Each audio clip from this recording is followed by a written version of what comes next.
timeless no anko make wi mpo fenche ya ntehwe me yati ayen de yendutu nti ya store ina ya memado ya ka ehye mfuyi mu nti tent bi mpo na ya hyase enso anka asamefo agyen ske anka bibi mpo da mese orobokoda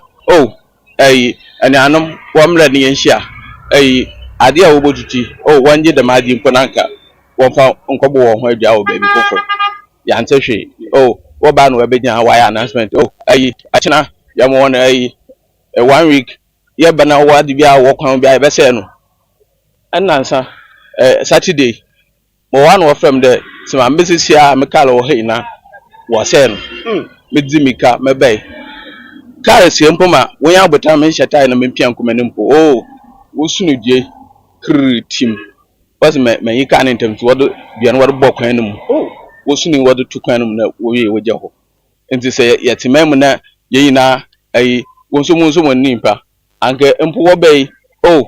onia ebia ya mo 1 week ni dan 1 week ya don waka na anke mpo still penufum be ya ncha na nko ne meka asampepe bi do so wo kwa mpo ahona wo kwa no ahwa wo kwa no so ya hwa wo do so obi ne do ya nkwhwe na yedi dwuma bi mpo ya fa mbo ho ni na ya ntehwe ante mbi sere wo nwa abete ba ya hihye bi bia wo ba ya dam ana wo ba ya dam anda ni obi amaka hwe nchen na mom abete cho stores no bi no ho de dam bosumi a 26 obi an yini bibia mfim na kwantata no bala orobogu no wa na adwuma nti ye bi so what is said that wo nsama orokodu yo anka ma de said pa in there anka isia adanfo mpo hona woteto wadan mpo isia wotuan na obi wo mpa na la oni be sisi a mpa dam 26 no ofim pa orokom nti anka wonya abocha na won wo metanze bia je bibi kakre na adan mpo na do kwa hwa na anka da kwa hwe na sisi a de anka wo mo madi na yesre wo bo open adanfo na ade no na stuff yi so obi anansa Saturday no obi no store nemo wo mi machine na begina ho aso ose no nti yesre wo mama na wo ma stuff na efiefu na ade no wonye bibi won fa mbo yen ma de se da se papa nti abusia ya da wara ya wo oye Atabati Junction na yankodo na yayin nkofo edin komo ahye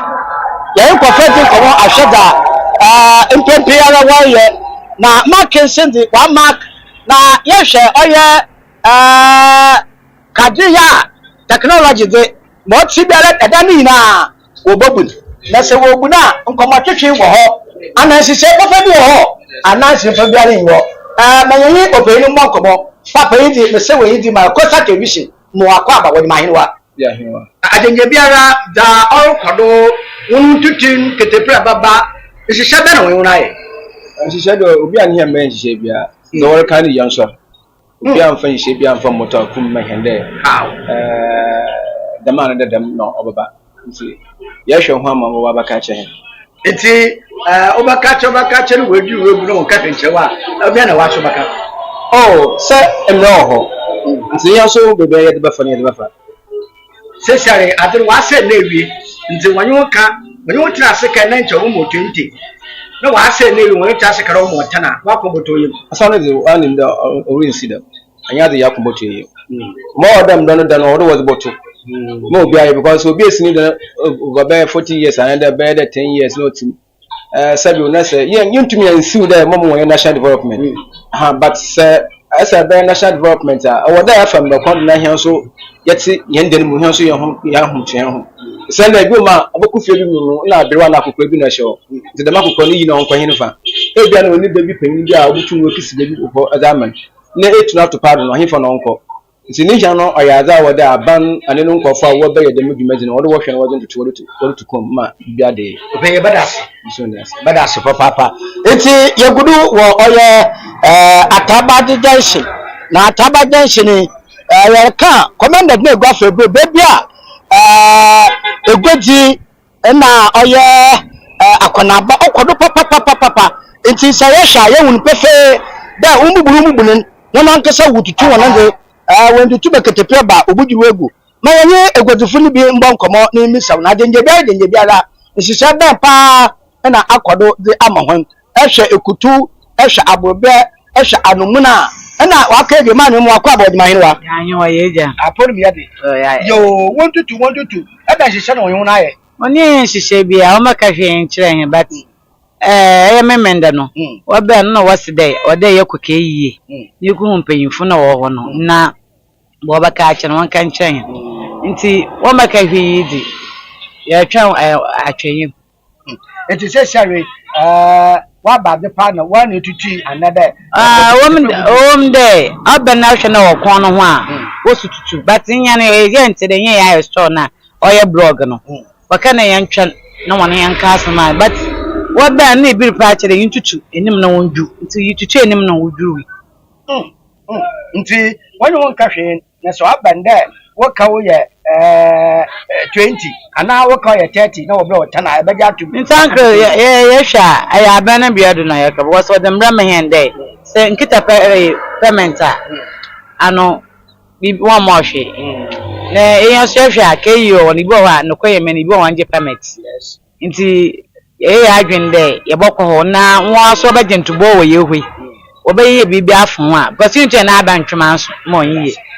nti ye hwe nwa mo baka chen no emre wo de ma hin no na yehu na ebisi it is ye hwe wona da ebusia na anu ayesu ye bohwa aban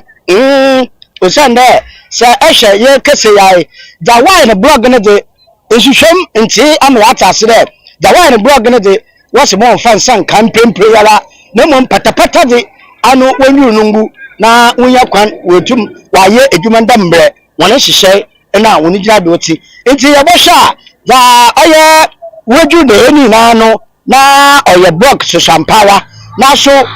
yiri senti party a ebinom wona de odawa oswo be pem sise ebinom so wotutu wona de na se ye ka atabada ebusia egwedi na konaba okodo papa wana yede ma yamba no ma yanye egwedi fumpendu nkomo de se sare onam wutu wonan egwedi tidan wo oye atabada samu akwa bod mainwa ya hinwa apodu me yade ya me na do aso de se sare akwa no wo bebem iti wotu oye egwedi face kwan asanu ati ni shobede apa asame de yete de ya fa na angodo ye me hihye se ne se etepo no nkoma na yiriti arato na ye basa wuchempo yu bebe ye bokwa ye be edwuma ye da ahwe mo fama ye be no kugu school sisi ade mo de akwa ne da no wa ha ye papa akwa ye mayen nti esa de so we yon bebe ye wo mo ye na ye do na ye je ba me mo akwa ba wod mahinwa so no the award in zan na edin hu nkomo but e beba part 2 hene saka oyo opayina the finfirmanto mi yano sorry oji engineer Messi Payne sezi na hene to na awa he aje za oso ne chew na no yim senti fa kro oso ne chew nti awa ahin botwe nkomo e be finfirmanto mi yara osofa papa because when we talk about Central Region metre bi oya regional director oya baby a makometu sentrain there mo hwe Central Region baby shepa anya fidi agro se hone de hina no sorry de hina bomiza because edwanku bi wo ha wo so regional director but ebudi baby no na sap oya tumrusu baby but edwumanku oya the whole Central Region is the ban ordered it baby no mu years papa sana finfirmantum ekwan wor papa that's a good morning. Good morning. Me pocha pom yezi. Pocha nyame adum. Yo, edwuma so boko. Nyame adum. Yo. Emission so since about office am hunu da. Nda yame na adum mpe fa me hu. Nti mi show bia biara abia na ma agbo wa so edi ma bia akwa so na ebu mu amu na me director. Right. Me so ma bi na Abdullah da mo wange say yim no. E bobo nkomo wo oye ekwan a ohore da da but nhihyan nda wo da ye ba ekwan nim ma ofibiro tubiro no atrentwe ahorowa yetum na yezi abomaze na fi otum na otumpu na okwayim nti yetu anamara aboboa ma sabi ahina yefi oyegwa yeko oye and the amount of the Western region yetum na ya akọ hien wetum age hien ho keka yetum na akọ the man so na hina yifi oye finfilmantum na Cape Coast yeko oye incrementum no oye Greater Accra no so yetum yehunda hien so yetum age na he bia so tum rekodo antena mpanyimfo wa ye hye da wo yetum ye bai kwanum aye na aye tai kwankran yi mo kwanum isi se wotum waye na at the end of the day bibia bewie ya wose ye fa se dan fa ma yankopon na emo se bibia bewie ya wo fi happy wose krom ba ye fe bibia bokodo bibia ba ya hoka wose se aye hwo yiniba impa sisi a wotum ye o yiniba kwan no do se wo ye bibia o yiniba ba ye fe papa da man kan ka so no ho aye jijem ne ndu ka so a ahina ye kwankare ye kwan so ye gina ho ye gira bi so na ma se oh very neat nti dama so na payfo tum ye hye da no do so na so yimpa aye asobra cho kaka osanda ye hwe oye hye ya wotum na wode ya kwana payfo yimpa papa but aye hye ya itum na ide si stores wa ye kwan ho ide hye do ye boko director na ye bi sende what is the current nature of Cape Coast Takrazi Road. Director. Okay, thank you very much. Welcome. Uncle. Now, the current nature, no. Rebecca say a quine a single carriageway. Say a single carriageway. Not just a 2 lanes pe. Car bako takrade. Na car bako if you takrade so Cape Coast. Into what 2 lanes baako fa ha na baako afa ha na ye nyina ye nim say normally the kwan no 2 lanes sa na aya na ahokyere kakra eba kwan we ye wie 2006 so mo be kai construction pioneers and ye way back in 2006 na mo ye efibrewa kosi takrade sabre no ebia na cars kra wo Ghana ne entesese a cars dodo ayewo enti enhyehyeye a wo kwan ye ho ne say ebre kwa nanim na cars e do so congestion e ba kwan ho no na ministry ne so aye nsese hyeye say edu bre say a ebia kwan no ye be bai mu enti ya sa ekwan no in 2000 ye wie in 2006 no ekwan bia ye free bibi road reservation enti dodo na ewo ejapade na say properties wo kwan ho no omunim ne friend right of way enti normally obi be ye bibi wo kwan ho a oba highways me pese me hu reservation ne tenten ten ye be ya mejapade no emba reservation no enti say wo fa current state as it is na say wo fa ekwan ne mfimfin a ye ka center of the road na wo hwe obenkum wo ko ni fa ni benkum a 45 meters to the left, 45 meters to the right. And only a friend road reservation. It's currently no project na no your friend dualization project, which means your the lanes maybe ka ho quarter cradia minimum 2 lanes. Ufita cradin so back Cape Coast minimum 2 lanes. Your day bibi your friend median. Ebe dan fin send your beya. Wunti mentra wole na nko hia nia eba no enti sisi no that is the state of the road but make send America say kwan ye 2006 na say 2026 na just kwan e 20 years enti normally asphalt road ye design for 20 years enti e do 20 years ne de e wo say ye redevelopment and now say reconstruction ne ye kwan ne nyina efoforo enti say an current state no say 2 lanes or single carriageway ye project e dey abiemo aye no double road. Yeah, that's a yeah question na member say we answer the next question. The 45 left 45 right yenye me share so there or there ibibisa it is the doma ho no project work one ho hina ibibisa na ibibisa no so yizim brado antere sisi ayi say ya bi mu rusu da anka aba no amaka hwi ankyere no oba with caterpillar to maba do they came to ask the mazi na when bibisa no so yihu na abenta yentu na info na jam project no kodo asa say ibubu ni yeah me that's your opinion. It's in the woman say Omo na normally omo ye permanent infrastructure no. Dodo na eba.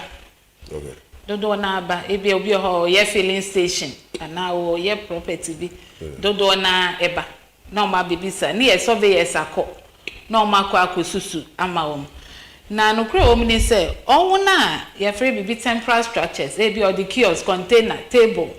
Omo ne de normally aye assembly no mo ko. Okay. Aha, ebi ofan it up baby kakra bi de ne container si.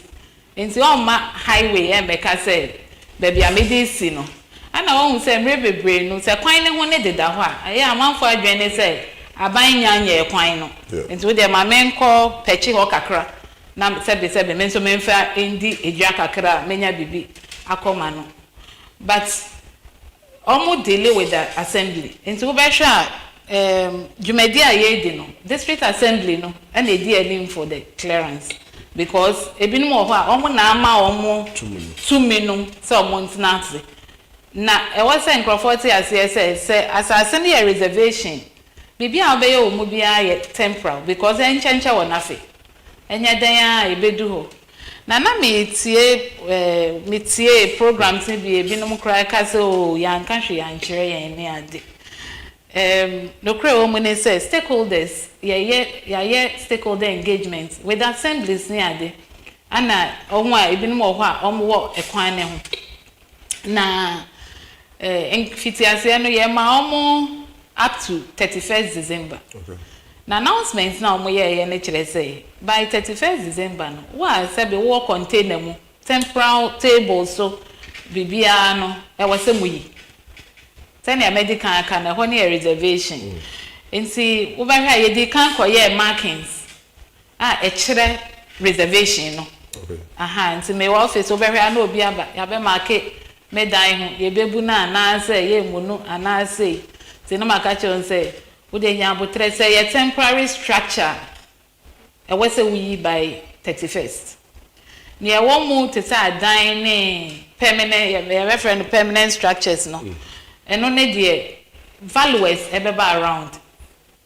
Enti obehwa edan a ye bu ne clearance no obi dan papa wesi no obehun say machine enkan ye aha enti ye si February mo next month ye a few days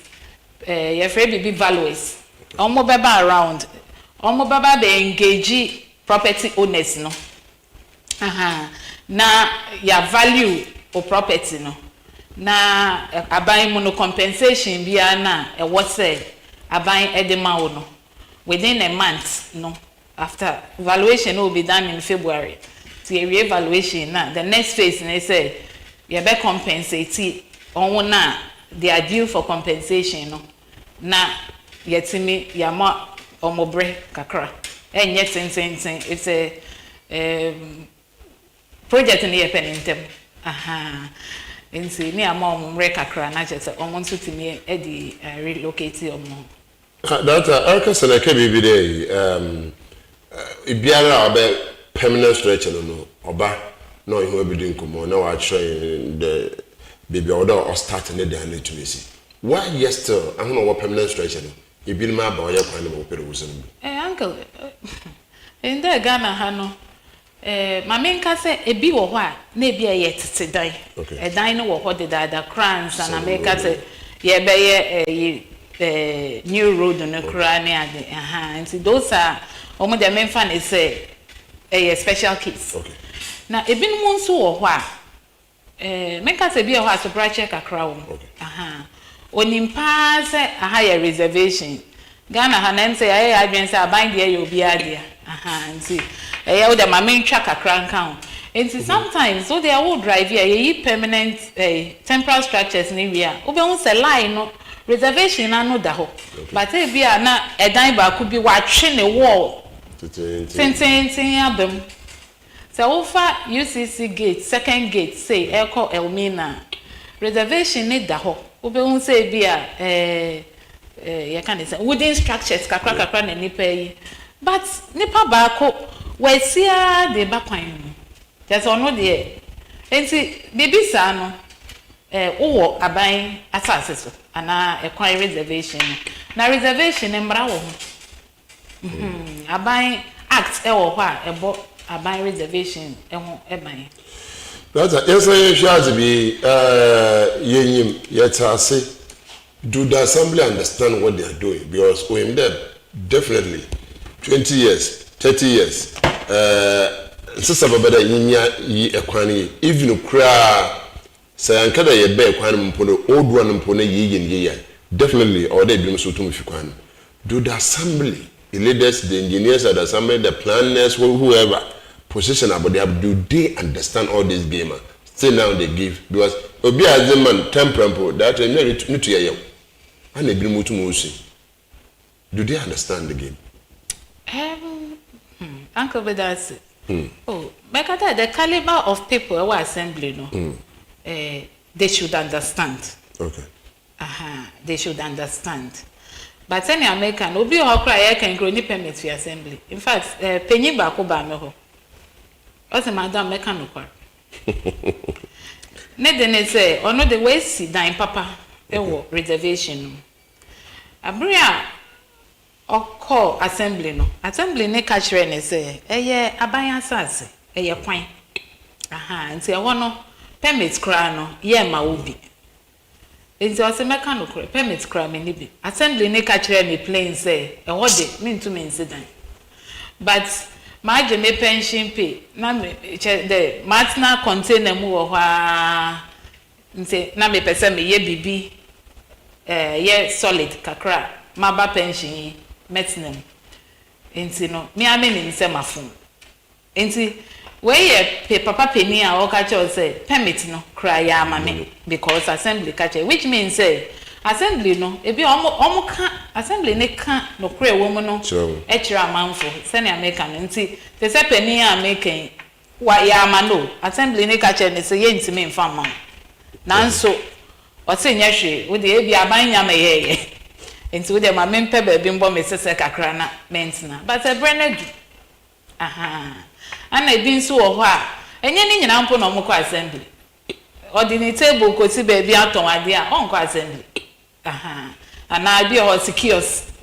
it is assembly na nko ho say stop work whatever wo be hwa na wabo ne kiosk kakra na otimu nti memfun assembly no bebre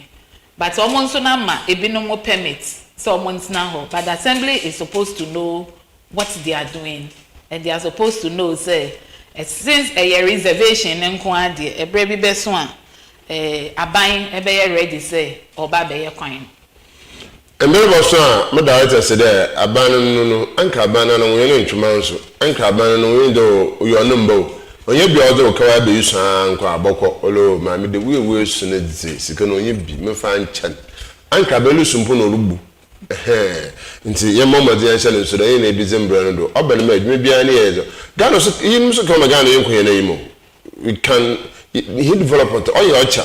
you are say when me ho kakra babudi bebi na kekekekeke bala na ya me amboa papa mpo na when you the beginning of year 2 abewie so we ka share the ka cha eba na ndema pinje na etumesi nti ya resre be ye nyina e pere he kromi ye fe nti e biara ko adwuma obopon eye adwuma abekọ pension ye bi se he director de ana adwuma je wotumoji abebre na wotumoji bu wie kura me ndo everything is 6 months 1 year Bibacho ekwan ya shase contractor ya shase ankasa December. Okay, that's last year. Last year December. Nti nyame ya adom na bibia akoso a 24 months 2 years. Okay. They expect to say 2027 by end of 2027 December no. Bibia atoto na akwemu na delays ebia ma e was say yetini ewi nti 24 months project. Nti senior make at 24 months delays no. Sometimes to mean to any adinina no e cause delay. Nti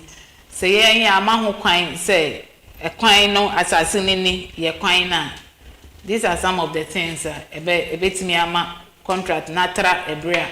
ye di ama contractor no. But the contractor is supposed to complete the work within 24 months. Okay, so you said the no kwan ye tumi ye be mi. Aba road impact no oya traffic ahina yutwum ahina yutumi ko yetumi binya wo dem areas no Yeah, but that's it. sisi an nhihye contractor na ye ne say ekwan dada na ye fa so na ekwan a ye nam so sisi an on finansa enka okay inti obeye new one no ye be wie one side inti ye wie one side na ya divert cars no ana drivers ni ye use kwan ni nyina aba baby aye wie no okay ansa na yakoye adwuma ana yakobubu dada no na emom ye be sande a lot of safety signs SCC any caution signs enti me de mesre say ye nam kwan so especially ashenkafo no yenya abotre okay if it akradia basic cape coast construction zones here okay enti sa speed na ye tu ye kone hu no bi kra na equipment bi twem wo hu say yes for 30 because bi where equipment crossing points nti no and yes slow down to 50 and 30 but obi o hu 30 ne kra fe no be 100 okay nti ye mpese ye benya akwanhia bia because of construction no nti ye besra ahyenkafo nso say eyi bia insurance di bia ye di basic kwan ne so no yesra mo say omo ni so pepepe emayen ata yehwe ma awakere kasowa kwanu no wini ba akra awakere anu no wotum no wako yi another takwazo so wedu ha we awakere yi akra de no akra de yeah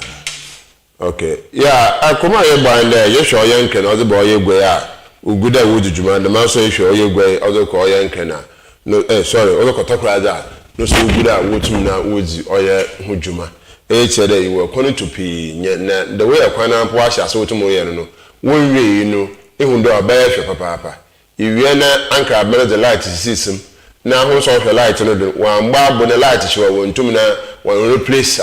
Ghana baye papa ganga na ye kwanka na ye pentam and bia na ne baby bia na ne baby na fe tumi akọ that how would me di pim ekese ya akeke bi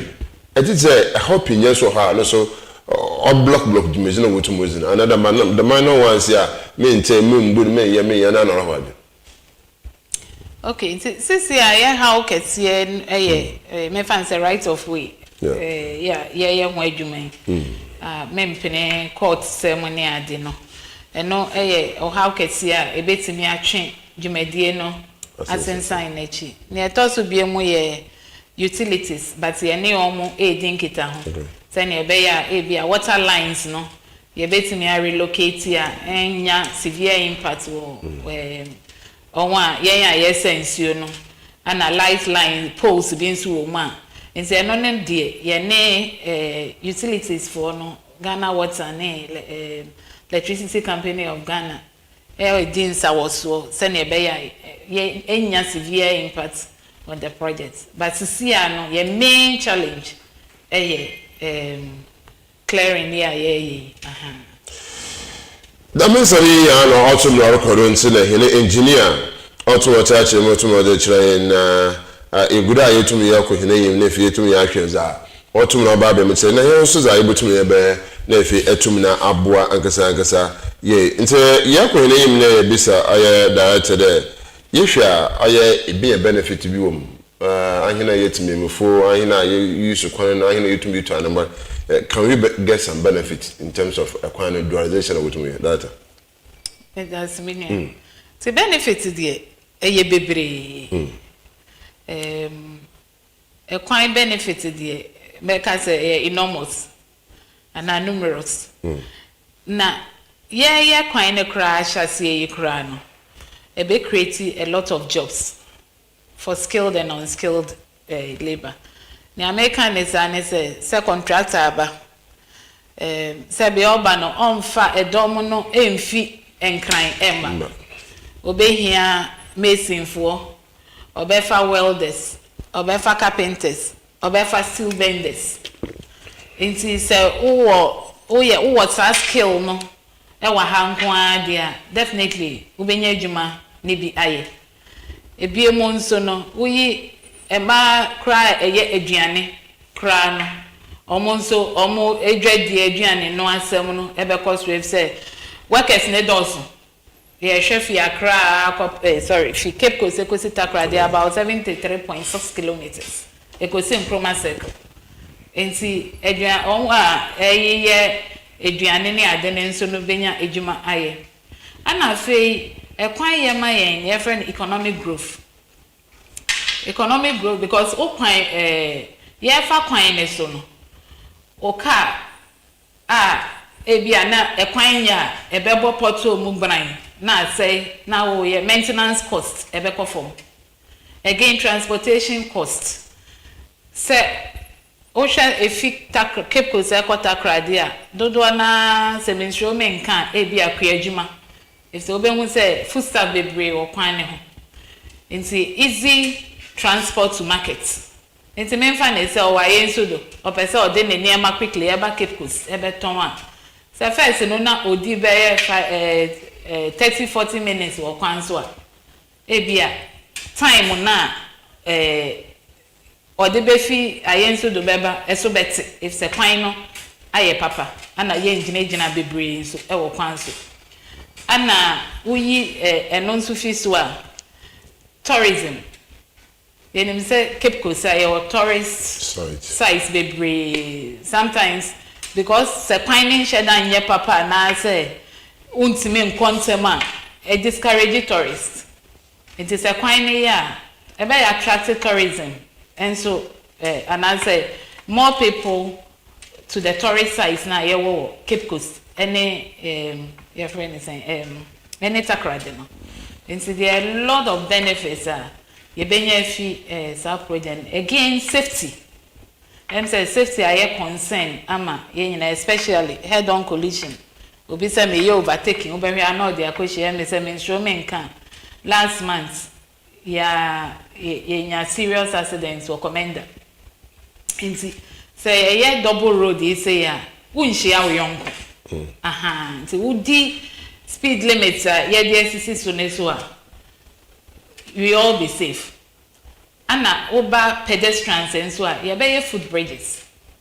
e wo populated areas no nti example me fa say Elmina market around commercial bank ho un say nkrofo twem ho ye very populated near the foot bridges nti along the road no baby was ye hwe say dom etwem na access to ABA school and access to hospital na commercial areas no ye be provide foot bridges send ye be ya foot bridges and na pedestrian underpasses send ye be ya ye be separate nipa na etwem no efi vehicle speed ana interchanges nso ebeba ho nti untime nye U10 wo baby akekese metwem ma ye U10 obi dia bebo machi ye interchanges send ye bi wo kaswa kwan ne so ne ade no interchanges nso beba major junctions ne bi like Payne junction say see our project na ya start ne de pedunim okay peduni wa another phase and also enche bia no ebeba so it's a Payne junction in road new project way so another phase okay efi me fan is a salt pond ebeba bedu pedu junction and UCC second gate nti we near sha see efi UCC after foot bridge no the quarter credit another lot ebeba and another phase ebeba no ebetwemu pedu junction nti pedu junction so that chain no to be interchange so that's my shows be a car safety one some what am I to me yeah until I so do I want to do man sabi e bia ahwe no nkwa I did the safety measures say to me that to do man odzemu owie pay regional director na dwumedi ne fa bi si won na de no I did the safety measures no odi edwuma pa safety measures no the edwuma menkata ni alliance what see it was rather unfortunate said mechanical na oye edwuma wo machine ne ho na something went wrong na machine no also ohwe ne nkwa sa but me fan is a contractor no the measures one yes san free bibi kra say you can say safety tool for the workers now time bia no we make sure say we are providing all the necessary safety equipment ama wo nti na make say apart from contractor and safety ono and safety nso yen so ye nam kwan so no ye de kwan so ahyen so de bebre basis kwan ne so eno so yes say a driver for emoyen na omundi so mayen senia project zone no e be safe. You pay the gas at once. Mankasim, so we have a similar challenge in terms of a horse in this automotive. A quantity Mankasim run about on the Sutumiko and Sonko. Okay, and see for main road, no, the bypass, yeah, free be Mankasim bypass. Okay. Yeah, Enfa Mankasim main road, no. Okay. But there is another project in the Sanship Mankasim. No man kasa okay. Main road na wo de kwa Accra na de eno de ya omo wo man kesim bypass eho na ebefa. Okay, right. In regional director wo Fifi Manto ye twum komo Ghana Highways Authority and na pay na be fia bon komo fra akona wotumo ye e chere ye nyina you are asam ya bonopo e bomoze na fitum ye mia ye ho na fitum to na mara abutu na other asumje etum na azaba na akwahenem. That you all records keeping in terms of doing some projects. Project is about 24 months. That shows that we have a lot of months ahead of us. Already to me, as it is there in terms of Yiboko a communitor or in that 1 week report, 2 weeks report. Yokwa able to me update from the contractor because say BBS dema we are not praying there for instance. ABC warrior castle abra wo pay mabano atize otumo krodo ana abedente ayen so do so etuma ababaka. That shows that already you want to share oye safety and record keeping. You kwale ndema ni de year itum na yekai oye mpefo djuma nana. Ana inja hono so yehu na djuma Oh, sabe, ejuma na for Ghana for. Very well. And we are all stakeholders. Yeah. Many were yet to hear stakeholders. Very important stakeholders. But communication and so on. And see, bibi na sepe update. Yende ejuma. Weekly reports. Monthly reports on the entire project. And see sepe update. But more reach out to Ghana Highway Authority. Since ABDULLAH last month, ABDULLAH safety, you recorded ABDULLAH 1 accident. What's wrong? This month, BBC ICBM, another project no last month, next year, 2%. This month, do have monthly reports. Into saying information about the progress. The best person to talk to is the supervising authority, which is the Ghana Highway Authority. What information biana obayewa betum ezama. As I usually may say to me is all affect Ghana head transportation business. He business you to me on to for home but na how to me banon you to me actually you want because I don't know kizugwa ahina yekoto ya baboton the man so na akwana ndujumeza you to me because we mo wuta no utu kwan anufo pa. The measurement hina all affect my hinis kase because must stop mukogwa miska na odo kokudu baby no so stop no chere here economy new movement no so etuma before the measurement so etuma hwe and then the onfa hobby antum fama sani America no okwan ya yere onfa hobby the member the America the sisi akwan ya ye namsun a ye de ye adwuma up and down no ye mfa ye nsa enka nti de bia wo sorry na say wo ko adwuma wo takrade a obetimi akọ adwuma ekwan na eda ho senia etina black no wosu na no ekwan na da ho sa si ewie na say ewie one side and one section ye betimi move traffic abaso ni eyi nti for everything there is a bit of negative impact but it is not expected say project be affect transportation negatively. Okay. That everybody can film manto here na etume hwede akwan bi wo ho a mokra fanti be kana se do omonyon na so the mokra na wo ho na mo oye kakra no ya asa hechi ye ne. I'm talking about press so oye akwan ɛhɔ so ɔwɔ mpanyinfo na adwon no the mbibi baba bɛkyɛ hin ahwɛ ɔyɛ praso na yɛahwɛ ɔyɛ fosu na yɛmransa hɔ no so nzamatere. So which of the praso? Praso, chief praso. Okay. Yeah. Cape Coast chief praso. Yes, yeah. Okay. And say work krata so then make us say seriously under consideration. Okay. Say bibia ye o plan Okay. Now about execution. Okay. And say it's at the planning and procurement stage. Abai etoto niema. And see say bibia etoso pepepa ebia enche ehɔ ne nso yɛbɛba hɔ. But in the meantime no there was a road na ye mo travel. Okay. So of course we say wobɛhu sɛ contractors was almost patchy potholes na abeba so no sɛ ne ɛbɛyɛ a ɛkwan no ɛbɛyɛ mo travel a yɛtwɛn sɛ yɛbɛyɛ no foforɔ koraa no yɛyɛ sɛ ne ɛbɛyɛ a wobɛtumi afa so ɛbɛyɛ mo travel ama na wafa so and it's under consideration. The same for Nyamranza Asenfosu Road. Ubejema yaya if you Asenfosu akudu your friend is Kumasi Bekwai. Nti na a project no phases. Okay. Ye de kan ye if you Bekwai about Asenpraso. And yaya if you Asenpraso eba fosu. Nti they say a section aka na ye if you fosu eba Nyamranza.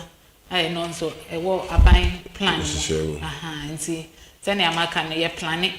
Now, wa mobilize resources. No, if they won't pay, we don't have a coca. Now, we jam at all. And no crowd, and what punish a domino. And see, ye maintain it. Of course, we say, so I won't say, you super cheap tools, and if you ransa, you could do for suit. Yeah, and see,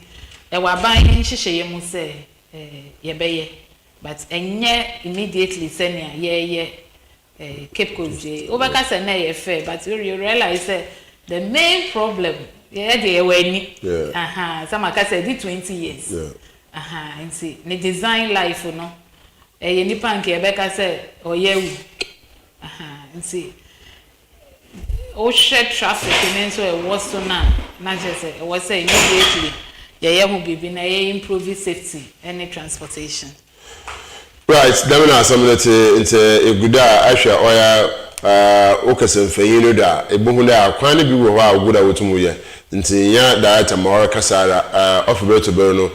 za kan hina na etum na ye hwe so otumu rekodo ye oya nkan za wotumu sha asa oguda wotumu zirba ana wotumu da America no mesede obaya hwe papa no oya hwe so wo wie nemum dust kakra na yitum yeje ya ne that ama ho na we condition cars which fans I say ba grass so yitum ye bre nti ni na no akwa no wuwie ni hina ma baby etuma de na na hisa ka director wo so kakra na fi etum ye hu baby a kara mon kwa bwana motwetwe mo ho na mo kara mo kompa mesim wo oye Cape Coast by 2 am no oye dunkono fi data dunkono fi na kwan no acher up to now no bi a shall get into Cape Coast kakra na tokra din to ye kakra but dem e ka say ahun we you wo do ajore wa say or the harbor and number of cars abaya na wutwom from Cape Coast tokra do doors na ahun ko edun ko no fin another ko oya Accra but still now they are part of the country and we shall solution acha that edun ko no fin in Damatri. Okay, and see so we have to offer future for price we call dunkwa on offin we shall akwan na yemi no obetimi akọ we do price wa obetimi akọ fa wisem akọ dunkwa and answer obefa abo no afese kuma junction akọ dunkwa eme say nia ekọ aban na project wo mienu ni nyina so efi twefo price so kofa abo kofa wisem akọ dunkwa no no dey me no ka say contractor na gusu wo so a omo ye adwuma and say ye gusu coat a cheche re ya na nkro no me ref but ye gusu coat na abedu ba bia ye gusu ye ba praso ana wo fa efi praso wo dey fa esikuma junction akọ donkwa na eno na contractor wo so e bre bi etwa mu but me say contract mu nsensem kakra nti e ma the contract in year terminated. Okay. But you are prepared for re-award. And so also projects are making say a what are buying in such cities here in Pennyfoy, she said repairmono. You best pay contractor about it too. And see, Nyasi and see almost. Let me say in Pennyfoy or this is near the need. How many efforts ne baby you do concerning Dunka on offense, triple price to Dunka on offense. And see you share so then. And I did back at Kroa, my friend then. Project no so like doing kind of fin kwano do was this done or quantity on doors. But the boy and no quanatal pa. But if you want to see them P them and my hero to make a big one, the project is ongoing. What about capital to that shows that you are doing discrimination or fine touches are waiting on one for we by John Debbie. Yeah, projects are discrimination. Projects in Shishaye no, projects no, I mean, can say in Shishaye, and I say contract a Kurano, when you be a contractor and Shishaye a woman. And see, you do baby na conditions maybe a touchy macacra. One party to make us say, many one a year contract, no. Means me and to us to a bill. Okay. Into Osha,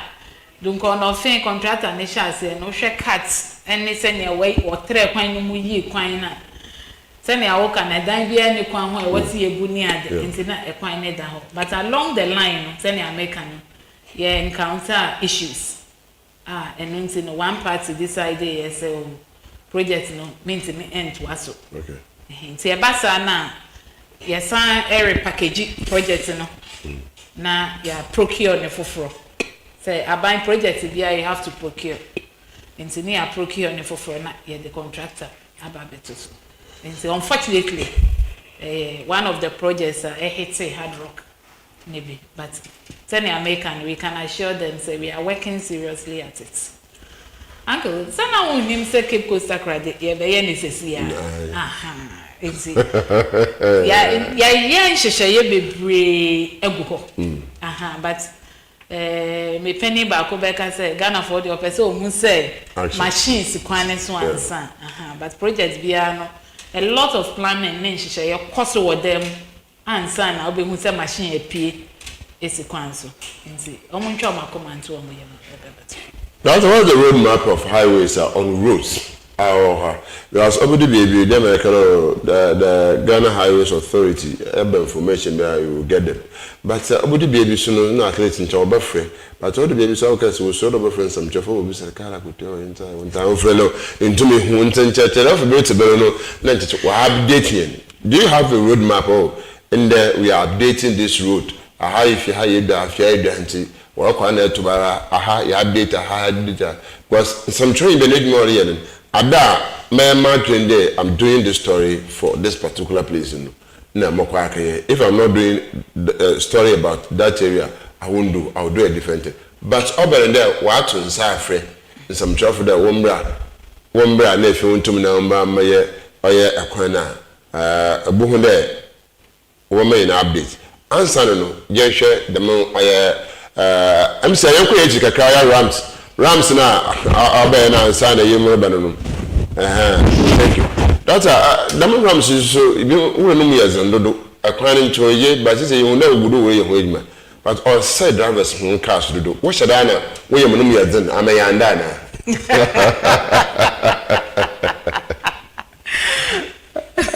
I go with that say. Say, Osha and can drive a beer, I will get a driving license. No. Yeah. A Bremono. We do school zone, and I say we do Chrome, and I was say Uko 50. Now, many when I dance here to it, say Obi anywhere, or yes, sir. Now, Rams no, yeah, where your friend Rambo strips. Okay. Yeah, send your bayer. Uduwa, but Obeto was now wako. Near who say. Just few ones in front of UCC, no? Yeah. And I pay mukakra. Yeah. na ye peje mu kakra because ye hu say our form flatter say be anya wan ye kra enke afa na nkrofo ye say wo the speed fast one ye nti ade na wo ye say prompt you say slow down no rather no ashenkafo the speed efaso nti arawo say me wo ni say rams wo ho so ni abonipa nti ye rams na pedestrians and a priority. Okay. Send your bear, ubetimi a slow down. Uncle, ye been and say, war Brewer Secondary School. Me do one around. Yenche. Yes, I had the no, with the NC and no so crazy. Would do what? Speed that driver for the fasten. Nowhere be sound, was a hen a yeko. Secondary school, yeah, zebra crossing. I was a school for a trim called dormitory. And see a bayer tobo, and my woman no trim. Would be so tiasua. On to say I was so. But then your person was so cacra. Your person was so cacra, and your bayer, I don't say hazard be away him. And see ramble strips, no, yeah, to inform you, say tobo, slow down. Hazard away him. But enche ebekọ form enti we say na na manfo su na emse okọ faso to see enti sa what the speed the fast one ebese oka na emo wunya abotre slow down na wo fast one uncle ense oka ti ebese achenkafo obi emu say omo rams na ni a driver yiye when we say wrong because obefa rams na so no shoulder kakra na yeja nipa befa ho no and all the car no ekwa but how many minutes and I will be spending and seconds and I would be through a seat. I will be. I want to wash them. I want to be able to come them door. Councilman, I hear so I yet him for because if one anchor band paying no Jane Nolan, we are not to the bala. Who do I prum no go. Sanka Bano move and open all the Saris Ultimo, one year in Channel, yellow, 1 year in Channel, yellow. Into would one sound so talk home was and all for that, and actually between the chambers. But the one I would then make out to my phone. It's also between to make out to my phone. But the Mempem pencil, Baz and Ebe, more but one, about the corner you're using, we don't understand why we are using the roads I don't understand, and then that because you will not use the accident in the bay and next 3 grams royal casagas. I can't use this accident, the tipper. Driver now offer or the middle of the road. Say why? Then I speak rumble strips maybe or what they do. Yeah. But not why a flat kakra. And see, in Kapone cry driver no SCO rumble strips kakra waha. Into my main to book kakra. Accident in the crank wins. That's a yebu cry. I'm maybe so question a minute. The Ramsey bar another rumble strips auto by Betty. If you said that to the Ghana Highway Authority. Roadmapper update the media house because if you continue updating the media house, they be able to if you hire but you used to say that when you sit down, they be a member. My head director in our bank. Oh, that why busy? About director any person could be oh, I'm tired. Into my board too, no, and director and be in Casa. And the also brought it and all deputies or Casa and so. Was my boss in here, the master manka, my boss, Babian or man can. Do you have roadmap be able to do the meantime you prefer some chuff you update one and the baby I had a damn okay, see, I made the roadmap for media updates. Okay. On the mechanical coronation. But then I can, we will take it into consideration. Right, about the director say, na director, the manager is supporting this so yeah. I was about that. Me mean the general Sabara Makusato. Wow. As the Costa TV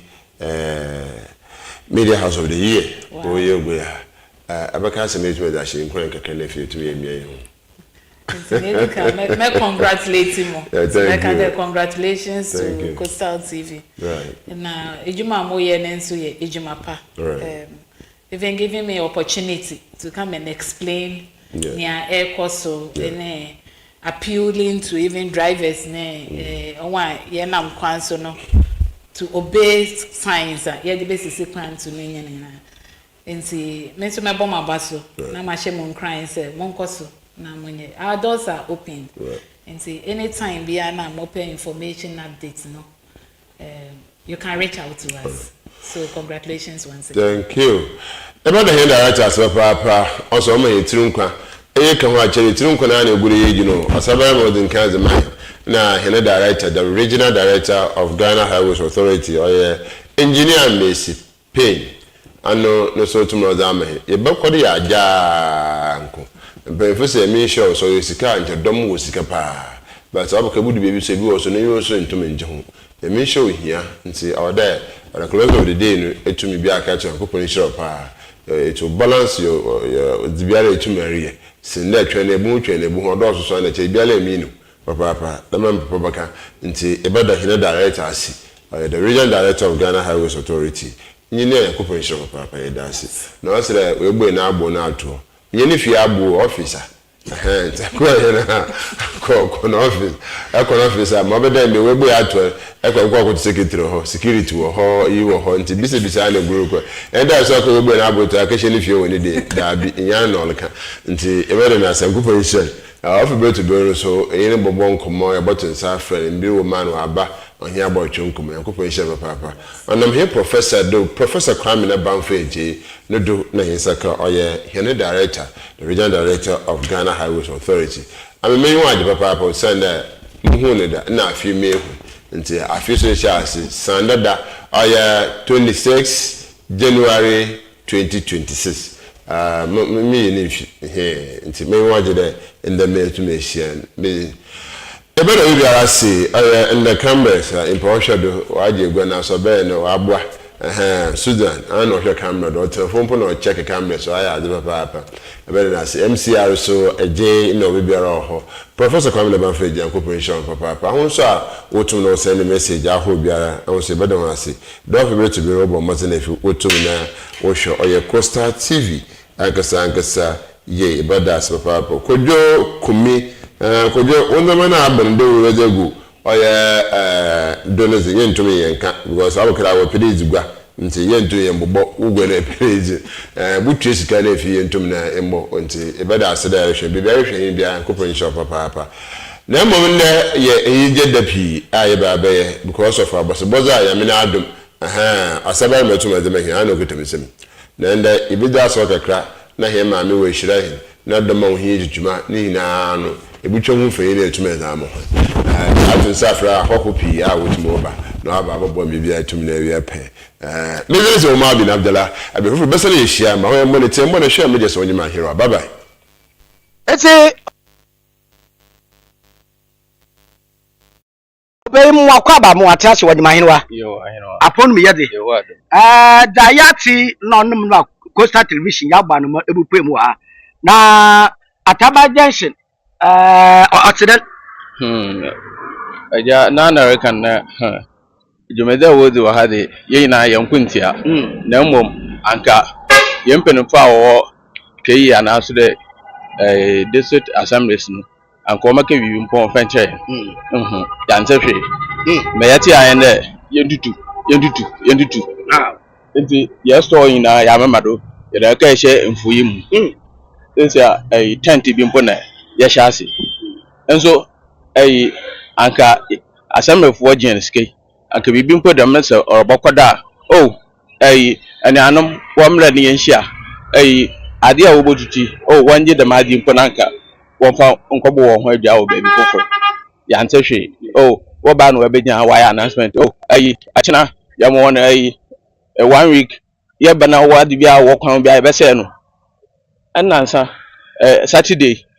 mo wan wo from the sima mbesi sia me kala wo heina wo se no medzi mika mebei kala sie mpoma wo ya botam me hyetai na mempia nkomani mpo wo sunu die kritim was me yika ne ntam so wo bia no wo bo kwan no mu wo sunu wo tu kwan no mu na wo ye wo je ho enti se yetimam na yeyina wonso mo nimpa anke mpo wo bei onia ebia ya mo 1 week ni dan 1 week ya don waka na anke mpo still penufum be ya ncha na nko ne meka asampepe bi do so wo kwa mpa ahọ na wo kwa no ahọ wo kwa no so ye hwan wo do so obi ne do ye nkwhwe na ye di dwuma bi mpo ye fa mbo ho ni na ya ntehwe ante mbi sere wo nwa bete fu ba ye hihye bi bia wo ba ye dam ana wo ba ye dam anda ni obi a maka hwe nchen na mom wa ba che stores no bi no ho de dam bosumi a 26 obi an ye ne bibia mfim na kwantata no bala orobobu no wa ye na adwuma nti ye bi se what is said that wo nsama orokodu yo anka ma de said pa in there anka isia adanfo mpo hona woteto wadan mpo isia wotuan na obi wo mpa na la oni be sisi ampa dam 26 no ofim pa orokom ntanka wonya abocha na won yo metan ze bia o je bibi kakre na adan mpo na bukwa kwa hwa na anka da kwa hwe na sisi de anka wo momadi na yesre wo boa open adanfo na ade no na store fi so obi anansa Saturday no obi no store nemo wo mi machine na begina ho aso o se no nti yesre wo momadi na wo ma store fu na efie fu na ade no wonye bibi won fa mbo yen ma de sejin da se papa nti abusia ye da wara ye wo oye atabati junction na ye kodo na ye nkofo edi nkomo ahye ye nkofo edi nkomo ahye da mpempe ara waye na marking di one mark na ye hwe oye kadiya technology de mo ti bere eda ni na obobun na se wo bu na nkomo twetwe wo ho anansi se kofa bi wo ho anansi fa biara yi wo ma ye obey ni mo nkomo papa yi di me se wo yi di ma ko sa television mo akwa aba wo ma hinwa ya hinwa ajenje biara da orkodo won tutin ketepra baba ishisha be na wo na ye nhihye do obi an hia men nhihye bia do wor kan yan so obi an fa nhihye bia an fa motor kum ma hende how dama na dam no obaba nti ye hwe ho ama wo baba ka che enti obaka che no wadu webu no ka penche wa obi na wa so baka oh se emno ho nti yan so bebe ye de ba fa ne de ba fa se sare adru wa se na ewie nti wanyo tra se ka na nche wo mo 20 na wa se na ewie wanyo tra se ka ro mo tana wa ko boto yim asana de one in the orin sida anya de yakum boto yim more them don order was boto no be aye because obi esini de over 40 years and the better 10 years no team sabi una say yen tumi ansiu there mom won national development but as a national development our there from the country na here so yeti yen de mu here so ya hu chen ho say na bi ma aboku fie bi mu na abewa na akokọ bi na show de dem akokọ ni yi na onko hin fa e bia na oni baby panin bi a obutu no kisi baby ko azaman na etuna to pardon no hin fa no onko nti ni hia no oyaza wo da aban ane no nkofo a wo be ye dem dwuma gina wo de wo hwe no wo to kom ma bia de be badasi so ndas badasi papa enti yegudu wo oye atabadi junction na atabadi junction ye ka commander na egwafe be a egwaji na oye akonaba okodo papa enti saye sha ye wun pefe da umubulu na nkasa wututu wonan de when the tuba ketepia ba obujiru egu ma ye egwadufu ni bi mbo nkomo ni misaw na denje biara nsise ben pa na akodo de amahwan ehwe ekutu ehwe abobe ehwe anumuna na wakege ma ni mo akwa abodi mahinwa Yanyo yeja. apori mi yade yo 122 ebe nsise na onyo na ye Oni shishe bia o maka hwe nkyere he but ya memenda no obe no waside ode yekoke yiye ni ku humpanyimfo na wo ho no na bo baka ache no wanka nkyere nti wo maka hwe yidi ya twa atweyim enti se sare wa ba de pa na wa na tutu another wom de abana hwe na wo kon no ho a wo sututu but nya na ye ntede nya ya store na oye blog no wakana yantwa na wana yanka asama but waba na ebiri pa akere yintutu enim na wonju nti yitutu enim na woduru nti wani won ka hwe na so abanda waka wo ye 20 ana waka ye 30 na wo bro 10 na be ja to ntanko ye hwa aya abana bia do na ye ka because of them ram hen dey say nkita payment ano bi one more hwe na eyan so hwa akeyo ni bi wa no koye me ni bi wa nje payment yes nti ye adwen dey ye bokọ ho na won so be gentubo wo ye hwe obeye bibi afun a because you na abantwema nso mo yiye nti ye hwe won am obaka chen no embre wo dba mahen no ye hu na ebisi it is ye hwe won da ebusia na anu ayesu ye bohwa aban o sande se ehwe ye kese yae da why no blog no de esuhwem nti amra atase de da why no blog no de what's more fan san campaign prayer na mo patapata de anu wonyu nungu na wonya kwan wotum waye edwuma ndambre wona hihye na woni gina de oti nti ye bohwa da oye woju de ni na no na oye block so sampawa na so yiri mi senti party a ebinom wona de odawara oswo be pemsise ebinom so wotutu wona de na se ye ka atabada ebusia egwedi na konaba okodo papa wa na yede ma yamwa no ma yanye egwedi fumpendi nkomo de se sere onam wutu wonan egwedi tidan wo oye atabada samu akwa bod mainwa ya yin no ma abodu me yade ya me na do wa so de se sere akwa no wo bebem iti wotu oye egwedi face kwan asam ati yate ni shobede apa asam de yate de ya fa na ngodo ye me hihye se ne se ye trepo no nkoma ne yiriti arata na ye besa wutuempo yu be ye bokwa ye be edwuma ye da ahwe mo fama ye be no kugu school since I had me de akwa ne da no wa ha pe papa akwa ye manyen nti esa de so we on bi be ye wo mo yin na ye do na ye je ba me mo akwa ba wod mahinwa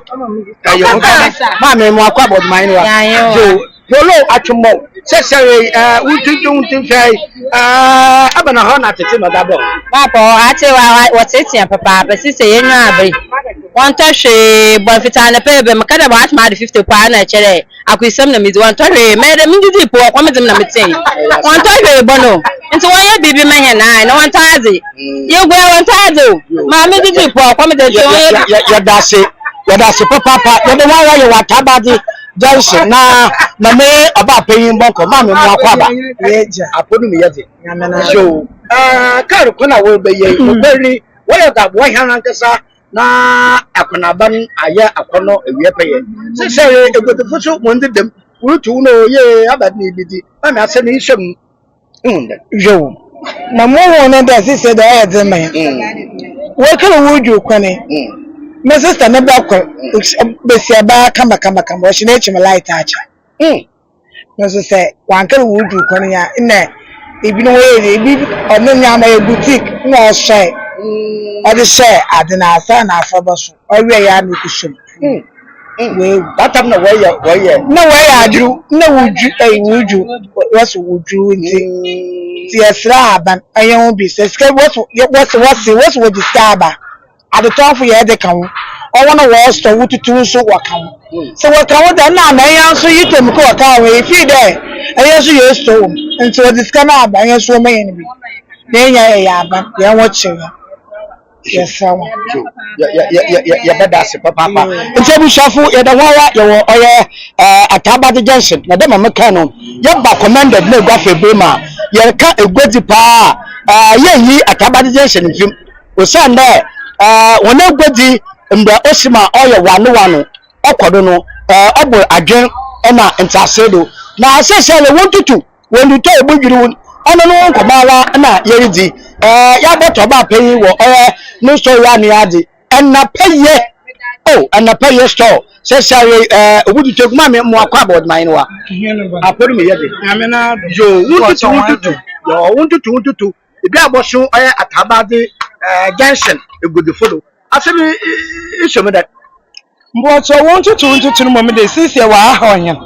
o sanda dama abla wakado yentutu na ebiru mo wa ya akofan da mpo da ansa na yerube dibonyi mbra wazuma yede yentutu yentum yanto ne yanzama wo mi na yeyi na yede kugwad na ade mti sisi ara aha kasa ye ne min ya pawon chop so banda ka alkon wasu wo be ya ampaza wo mu wo ya ha no one yan and tentam amayo so ye tu ye baby na ya atna ya to yin ade onti da maza ye na zama ye da gugu dem na are no obaye he na asam ye pon wan chew yin ade srazin asabi sebio ana won wa batena wa yen hihye bi a da wo wi a da mi no bi si ana ututu wi a e beda nkomobo bi akoda na mpo cho da bi abadinta nkomobo bi ara mbado da wo baka tende ye ntutu mpo oh ibia da ye ruchi yana mbo wazi buo heninyi ana na nwere wutu afo huni wanyene na nka asembia ma wokan ya ne da ye ntutu especially containers no onye table sa mbese afo ye ruto na ado okwan wi na ye ntutu wanka asembia fa nche na oson kwan ne da ibia wa ya azu wanyene menima enye so wo adwene ye no winti na wo ya da mahazan at this ma wo ya no wa ma ya wote ebe say bimpo anebo she bimpo na tere wa dwena ma ole ya wa agbane yare bimpo abotara obapai no kwani asemi isomeda osande sa where dem put there untutu where dem say o ma wo ba ya announcement na ade the midday yare ba ya me na police for ya the nadmo ya the fire service akumetu amida mendo nyama nkwacha mkofe na mentu manfa ni now yes kasam one toshe so nti wanga se wo so baba dam na wakan ba hwe nkodo da wo so baba yo ya beda wase wa papa de nyakukudumpo enye costa television enye na bonkomo ya de wase ebusafo ya de hwara ya wo oya atabati junction na metin kana kada sa ya ka bebia egwedi okodo na se empempe yawe ibi ye bi ntam hala ya tabadeshina yifi mo yeye na yesha ibi mpe oho na tete ana ketepira abayem shishi obo kwa kada ye sebenti na la wedi nkan wetutu oye edan chance dani na wetutu eti ekosto no ma da waka nkote oni chefs a ewo oye stone na ma wonhwe store kosupo dana no wonkasa wo kra bibiala wom so obi dwiru so won dwiru o de mo ndemo wom e so ma nyenjem na yemmo nkomo yemisa orepe na na agenya biara nkomo tutu bi akodo de won tutu nnama na ma me na no ada na eje e be oba pe ma yemmo nkomo ana nkomo tutu bi akodo mo akwa abodi man wa ya hewa akodo mi ya me na do won se an si yemu ye nkomo tutu bi akodo de wonu ye hyehyɛ de tutu wi a edan no yebotu dan na ka nzama kakro mi botre ko ana bibi otere ma akodo nkomo chichi bi anyi won ba o abadum na wo ba da kai se he ye wa ha na NCC ka na aba